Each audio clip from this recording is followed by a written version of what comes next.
I've always been interested in flying airplanes. I continue to live out my dream every day, and I hope that I inspire the next generation of pilots like they inspired me. It's definitely rewarding to be where I am, but I'm such a driven person. I'm not where I want to be yet, so I still feel like, you know, there's more that I need to do.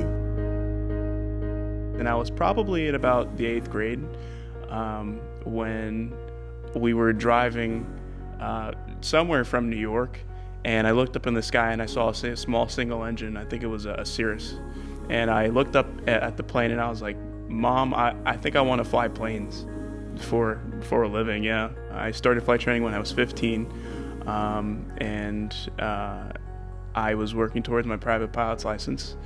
And at 16 is the first time that I soloed. Second semester of my first year at school, I got my instrument rating. And my first semester, second year, I got my commercial pilot's license. Hello, my name is Dominique Leonard Curry, and I'm a first officer for a regional airline. I'm from Jeffersonville, Indiana, right across the bridge from Louisville, Kentucky. The Shawnee OBAP aviation program has been instrumental in my career in that it allowed me to start flying at 16 years old. Through that vocational program, my senior year of high school, I was able to learn how to fly an airplane and attend private pilot ground classes. From there, I went on to continue my studies and continue my ratings at Purdue University, where I obtained my undergraduate and graduate degree. From there, I began flight instructing, where I taught other students how to fly while gaining the necessary hours needed to become an airline pilot. All my life, I wanted to be a pilot. I started the summer after my 8th grade year is how I got into aviation and got some connections through the OBAP program. We ran into Ray Robinson. We eventually got into the conversation of me wanting to become an airline pilot, and with him being a UPS pilot and a part of OBAP, he had just informed me that OBAP was an option to get started and that I would be able to do things that other students and kids really don't get to do on a daily basis. I was able to do things like go into the UPS simulators and go into the Louisville International Control Tower. And during that week, I also was able to do my first Young Eagles flight. And from that moment on, I was like, yeah, I'm hooked. I'm hooked. I'm from Louisville, Kentucky. I graduated from Manual High School, and I've also graduated from Eastern Kentucky, where I'm a certified flight instructor right now. I have hopes of becoming an airline pilot soon.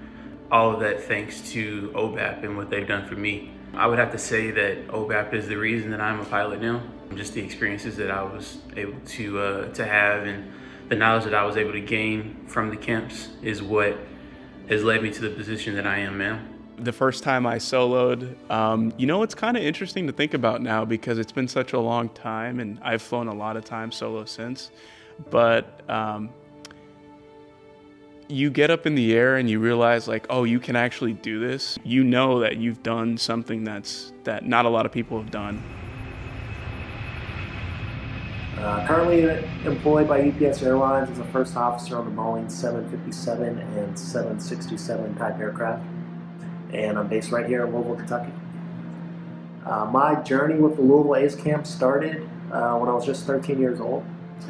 And over the years, I think my biggest takeaway from the camp would have to be the exposure it provided. Really nowhere else at such a young age could you go and have access and be mentored by real airline pilots that look like you, talk with dispatchers, air traffic controllers, mechanics, not to mention fly a real airplane. It was tough initially because growing up with 5 other siblings and my mom being a single mother, she wasn't able to provide the funds for the program. So Ray ended up paying for me to be a part of the program. I got my private license in my senior year. From there, I went to Embry-Riddle Aeronautical University out in Arizona, Prescott, Arizona. I finished the rest of my ratings there. So I went from having my private in high school, I finished my instrument rating, commercial rating, and commercial single, commercial multi by my senior year in Embry-Riddle. After I graduated Embry-Riddle, I lucked up and got a skydiving job flying Twin Otters, flying skydivers all day, every day. That's how I was able to build my time. The airlines require you to have 1,500 hours to get your ATP. And currently, I'm at Piedmont Airlines. We fly all over the East Coast in Canada. I went to Louisville Male High School, graduated in 2002. And then from there, I went to the United States Naval Academy in Annapolis, Maryland, and graduated in 2007. After that, I flew in the Navy for about 11 years active duty as a pilot. And then I got out and got hired here with UPS flying just about 3 years ago. My name is Jordan Barnes. I was born and raised in Louisville, Kentucky. I went to Mel High School and then to St. Louis University.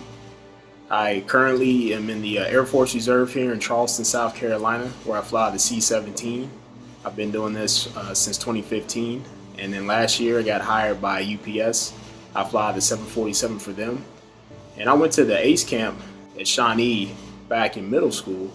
And that's where I met all the great mentors of that group. And that's where I got my interest in aviation. And I stayed in contact with those gentlemen throughout my years. And their mentorship and guidance really helped me in my civilian and military career. I did the ACE camp as a middle schooler first, and then in high school also. I thought it was a great opportunity to see some things up close that I and a lot of the other students there thought were extremely interesting, and to hear that from people that were extremely professional and interesting and also just lived in the community that I may have never really run across otherwise, and maybe never would have had the opportunity to see those things and set some of the goals that I and a lot of those other students set after having that exposure. I'd love to see more diversity in the aviation industry. I think my school, we have a very small Black pilot population, and hopefully to see it grow soon. So if you really want to get involved, I would say a good way to start is the Organization of Black Aerospace Professionals. It's an organization that specializes in bringing awareness to minority communities. And yeah, I actually recently got approval from the OBAP organization to start a Kansas State University chapter, and I'm the president of that chapter. Hi, my name is Jordan Dorsey. I'm 30 years old and I currently live in Louisville, Kentucky. I went to Trinity High School, and afterwards I went to Eastern Kentucky University, or EKU, where I got my 4-year bachelor's degree in aviation. After EKU, I moved down to South Florida just for a little over 3 years, where I was a flight instructor, just trying to build flight hours. Ended up getting hired on with SkyWest Airlines as a first officer on the Embraer 175, later upgraded to captain on that same aircraft. Spent about 5 years at SkyWest, and later on was fortunate enough to get hired on with UPS Airlines, my dream job, as a first officer on the Boeing 757 and 767. All in all, my goal one day is to be able to give back to, not only just brown and Black kids, but everybody that I can possibly influence and potentially help financially get to where they want to be, especially in the aviation industry. And I hope that anyone out there that has a childhood dream that seems really tough, please reach out to me or anyone else. There's people out there who are willing to help. I still have to pinch myself when I'm in the cockpit just to come to the realization that I am where I want it to be, Every day I go to work and it doesn't feel like work, and that's what I wanted. Being a part of this program has been instrumental. It's been great. It's been a blessing. And I'm forever grateful for all the people involved with the Shawnee OBAP aviation program. The journey's not done though. It's very satisfying to be where I'm at right now, but I still have there's more things to do for me, I think, and so I'm looking forward to it. In spite of the ache, I'll rise up and I'll do it 1,000 times again for you.